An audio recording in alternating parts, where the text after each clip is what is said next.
¿Cómo están mis amigos? Hoy día quiero compartir con ustedes un nuevo video. Ya no vamos a hablar de liderazgo, sino que vamos a hablar de saber y conocimiento. Vamos a tratar de conceptualizar por separado el saber y el conocimiento. En este primer video vamos a hablar sobre el saber y en el siguiente vamos a hablar sobre el conocimiento para no hacerlo muy extenso. Sin ahondar más sobre el tema, vamos a empezar. ¿Qué entendemos por saber? Saber, el saber espontáneo del hombre común, que se divide en el mundillo familiar, la zona de penumbra y lo desconocido. En eso se divide el saber del hombre común. Para ello vamos a tomar un ejemplo. Tomemos como ejemplo que nos sirva de hilo conductor el caso de un hombre cualquiera que se está conduciendo en una situación vital. Supongamos, por ejemplo, que se trata de un agricultor, persona que tiene por oficio trabajar y cultivar la tierra y vive en el medio rural, se levanta por la mañana con el sol para hacer sus tareas. En el campo, él se levanta, se viste, engancha los caballos y sale con sus herramientas a labrar la tierra. Este agricultor o labriego, con su conducta, va mostrando cierto saber. Si habla con su mujer por la mañana es porque sabe el idioma que utiliza. Si sale a la mañana con el sol y regresa al anochecer, sabe del curso del día y la noche. Sabe que el sol sale por oriente y se esconde por occidente. Sabe enganchar los caballos, sabe utilizar las herramientas de labranza, sabe cuándo sembrar y cómo cosechar, etc. Un hombre, por más ignorante que sea, sabe muchas cosas. Y ese saber lo manifiesta en su actuar con cierta eficacia. Lo que el labriego agricultor de nuestro ejemplo sabe se refiere a su mundillo familiar. El mundillo familiar es la circunstancia en la cual el hombre vive y sobre la cual tiene cierto saber. ¿Y en qué consiste ese saber? Consiste en una familiaridad del labriego con todo aquello que constituye su mundillo familiar. El labriego que vive en su mundillo familiar está bien rodeado de una zona respecto del cual su conocimiento o saber es mucho más difuso o dudoso. Por ejemplo, si él recorre habitualmente su terreno o finca, conoce sus accidentes y senderos, pero de la finca que colinda con la suya sabe menos. Alguna vez la vio desde un monte o quizá en alguna oportunidad lejana pasó por ella. Pero es notorio que no tiene con la finca lindera la familiaridad o el saber que tiene respecto de su mundillo familiar. Decimos por ello que el mundillo familiar del labriego está rodeado de una zona de penumbra. El saber sobre esta zona de penumbra no tiene ni la precisión ni la consistencia que tiene la familiaridad con su mundillo cotidiano. Inclusive, como caso extremo, su saber sobre las fincas linderas puede consistir en mera referencia que alguien alguna vez le hizo. Puede haber oído que en otras tierras se habla otro idioma, que se tienen otras costumbres, que los hombres tienen otro color, etc. Se advierte endeble del saber por referencia frente al saber que implica el obrar cotidiano. Todavía, si ampliamos la perspectiva, podemos observar que la zona de penumbra está rodeada por una zona en la que no hay ningún saber, una zona sin límites, una zona de lo desconocido. Así hay fincas sobre las cuales no tiene referencia alguna o civilizaciones que ni siquiera imaginó. Decimos por ello que la zona de penumbra está inmersa en un ámbito sin límites de oscuridad total. Esta descripción del saber reproduce la imagen de la luz y quizás la analogía no sea arbitraria, puesto que desde lo antiguo la palabra teoría ha estado vinculada a la luz. Tenemos pues que el saber se muestra como una zona muy iluminada, que es lo conocido, que a la vez está rodeada de una zona de penumbra, que es lo difusamente conocido, y todo ello inmerso en la oscuridad total, que viene a ser lo que nosotros desconocemos totalmente. ¿Y cómo denominamos el tema del saber? El saber significa entonces hacer sabiendo. Y para ello tiene un nombre, se ha acuñado un nombre para hablar del saber, que viene a ser la pratognosis. Y vamos a hablar aquí acerca del saber o la pratognosis y la opinión o discurso que viene a ser hablar acerca de. Si nos detenemos a analizar en qué consiste el saber del labriego, de nuestro ejemplo veremos que es de dos tipos o clases. Una de estas clases está dada por el saber que encierra su obrar efectivo, la otra por las referencias conceptuales que alguien le dio o que él mismo formula. La primera de ellas es la practognosis, la segunda es la opinión. Practognosis es una palabra algo difícil, pero su uso es ineludible. Ella fue acuñada recientemente por el filósofo contemporáneo Merleau-Ponty y proviene de la unión de dos palabras griegas que son praxis y gnosis. Praxis quiere decir acción y gnosis conocimiento, por lo que practognosis es el saber que está implícito en la acción. Buena parte del saber del labriego es, por lo tanto, practognótico. Él se levanta por la mañana y sus primeros pasos implican que alguna vez aprendió a caminar. Cuando camina no piensa cada uno de sus movimientos, sino que simplemente los realiza. Cuando ata los caballos en forma mecánica y natural, no reflexiona sobre ello. Incluso puede hacerlo pensando en alguna otra cosa. Este obrar implica un saber practognótico sobre la forma de atar los caballos. El autor Heidegger nos señala que cuando un zapatero está martillando sabe del martillo aunque no reflexione sobre él.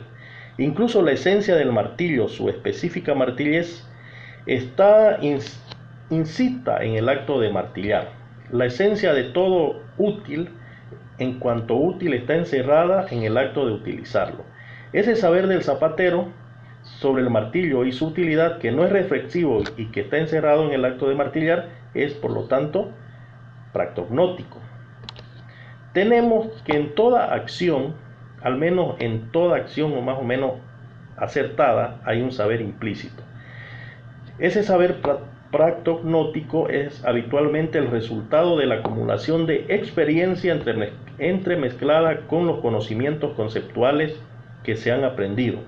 Por ejemplo, cuando se aprende a conducir un automóvil debe aprenderse conceptualmente el mecanismo de los cambios, ¿no? Por ejemplo, si el que escribe en una computadora difícilmente puede indicar conceptualmente en qué lugar está la letra E o la letra K en el teclado, por ejemplo.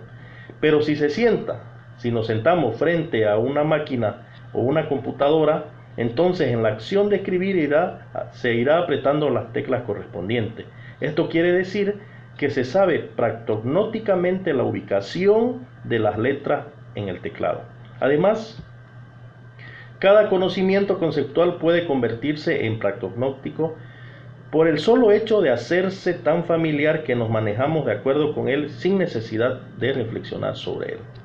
Incluso en un nivel más primitivo o profundo, en la practognosis está incluido lo que Kant denominaba conocimientos sintéticos a priori sobre la estructura de la experiencia. Por ejemplo, si se trata de alcanzar una meta determinada, uno marcha espontáneamente en línea recta hacia ella, de la misma manera que el animal va en línea recta en busca de su presa. En este marchar está implícito que la línea recta es la menor distancia entre dos puntos. Claro está que el animal no puede formular conceptualmente ese conocimiento ni reflexionar sobre él, pero la mejor prueba de que realmente sabe que la recta es la menor distancia entre dos puntos está dada por el hecho de que él marcha en línea recta a capturar su presa. Así, esa proposición, que según Kant es un juicio sintético a priori, está contenida en el acto de marchar en línea recta con la finalidad de alcanzar rápidamente cierto objeto. Según Kant, la línea recta es la menor distancia entre dos puntos. Es a priori porque no es necesario recurrir a la experiencia para formularla. Y es sintética porque en la noción de rectitud no hay nada que haga referencia a la noción de distancia. El hecho de que ella esté incita en cierta acción como conocimiento practognótico muestra cómo la practognosis puede estar dando incluso la estructura de la circunstancia en nuestro ejemplo. Tenemos, por lo tanto, un saber practognótico sobre la especialidad de nuestro mundo familiar o espacialidad, como teatro o campo de nuestra acción. Paralelamente a la practognosis hay otra forma de saber del hombre común que consiste en la opinión. Mientras la practognosis es un hacer sabiendo, la opinión es un hablar acerca de. En este hablar acerca de las cosas que aparecen, la palabra es la característica sobresaliente del hombre. La palabra diferencia al hombre del resto de la creación del mundo y ella posibilita, por lo tanto, la opinión. El labriego del ejemplo que estamos dando tiene diversas opiniones.